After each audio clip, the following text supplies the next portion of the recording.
dipimpin oleh roh, bukan mengikuti roh. Kalau dipimpin oleh roh, berarti yang aktif siapa, saudara? Roh atau kita? Yang aktif. Salam saudara, senang sekali berjumpa kembali dengan panjenengan semua yang begitu dikasih dan diberkati Tuhan. Saudaraku, saya mau sampaikan pada kesempatan ini bahwa hidup itu adalah sebuah pilihan, ya. Jangan bisa milih A atau B. Free will sudah diberikan kepada kita semua yang dikasihi Tuhan. Nah, persoalannya adalah ada dua pilihan yang sangat menentukan kehidupan kita. Hidup menurut daging atau hidup menurut roh.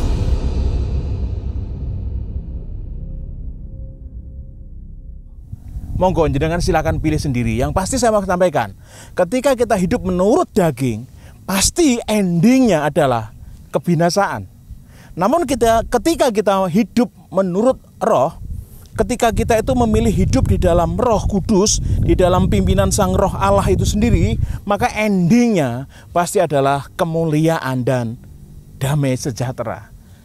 Saudaraku, namun kenyataannya firman Tuhan menyampaikan kepada kita bahwa perbuatan-perbuatan daging itu telah nyata.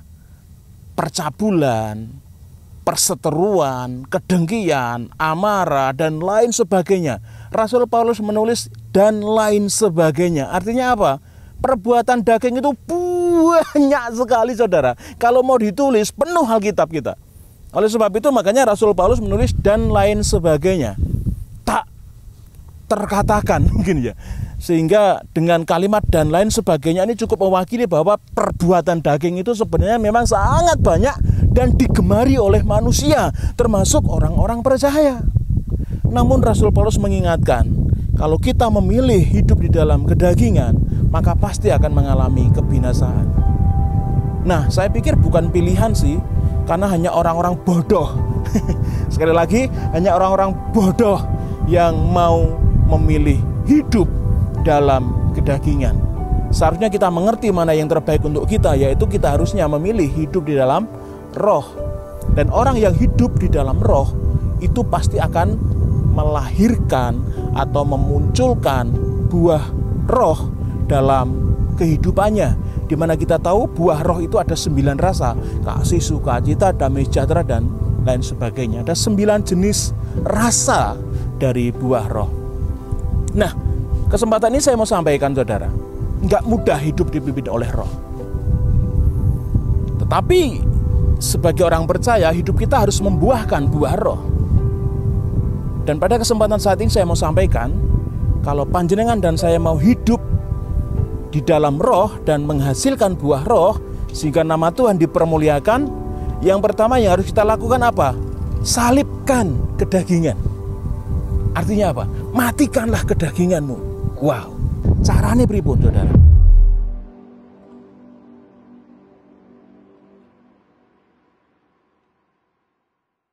Surat Galatia pasal yang kelima, ayatnya yang ke-24. Barang siapa menjadi milik Kristus, ia telah menyalibkan daging dengan segala hawa nafsunya. Saudaraku, ketika firman ini boleh kita dengar saat ini, artinya setiap orang itu punya keinginan yang berlawanan dengan keinginan Tuhan. Karena kita mewarisi yang namanya dosa warisan, di mana dosa warisan itu menghasilkan sebuah kehendak untuk cenderung selalu berbuat dosa karena kedagingannya. Namun Yesus sudah mati bagi saya dan saudara. Nah, kita yang telah ditebus di dalam kematian Yesus ini harusnya pun mampu menyalibkan segala kedagingan kita, hawa nafsu kita, keinginan kita, supaya apa? Supaya hidup kita tidak berbuat dosa, namun sebaliknya hidup kita itu mampu memunculkan buah-buah roh dalam kehidupan kita. Wah, ini gak gampang memang, menyalibkan kedagingan, saudara. Rasul Paulus mengatakan, ada duri dalam dagingku, sakitnya minta ampun. Paulus berdoa berulang-ulang, namun duri dalam daging itu masih diizinkan Tuhan di dalam dagingnya. Bagaimana supaya duri dalam daging itu nggak sakit? Ya kita harus mematikan kedagingan kita, keegoisan kita, ya kan? Hawa nafsu yang tidak sesuai dengan kehendak Allah. Itu kedagingan-kedagingan yang harus kita salibkan, saudara. Saya percaya, saya yakin ketika kita menyerahkan hidup kita kepada Tuhan dan mau terus berupaya untuk menyalibkan kedagingan kita, hidup panjenengan dan saya akan menghasilkan buah roh yang dimana semuanya itu akan menjadikan nama Tuhan dipermuliakan. Yang kedua, apa yang harus kita lakukan?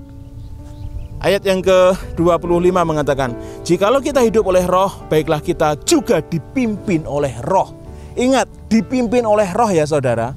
Ingat kata-kata saya ini, dipimpin oleh roh, bukan mengikuti roh. Sangat tipis sekali bedanya.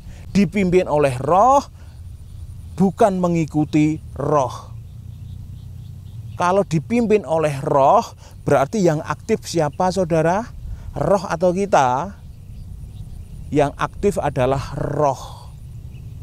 Roh Allah, Roh Kudus. Kalau kita mengikuti roh, berarti yang aktif kita. Roh Kudus masa bodoh, kamu mau ikut atau aku enggak pedulian gitu. Kita kimput saudara, ngejar Roh Kudus gitu. Enggak seperti itu. Biarkan dirimu dipimpin oleh Roh Kudus. Roh Kudus itu sangat peduli kepada kita. Dia tidak pernah meninggalkan kita dalam segala musim kehidupan kita. Dia selalu setia mendampingi saudara dalam keadaan sedih, dalam keadaan senang. Roh Kudus selalu bersama panjenengan, saudaraku. Oleh sebab itu Roh Kudus selalu peduli kepada panjenengan apapun keadaan panjenengan. Jadi kalau jenengan merasa jenengan sekarang itu sendirian, nggak ada yang peduli, nggak ada jalan keluar, wah tidak. Saya mengatakan Roh Kudus nggak pernah meninggalkan panjenengan. Dia sangat peduli. Dengarkan pimpinannya, latih dirinya dengan untuk peka mendengar suara Roh Kudus ya.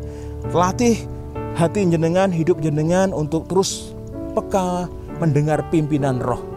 Roh Kudus pasti memimpin kita orang percaya. Enggak mungkin enggak saudara. Pasti itu jaminan kita kok.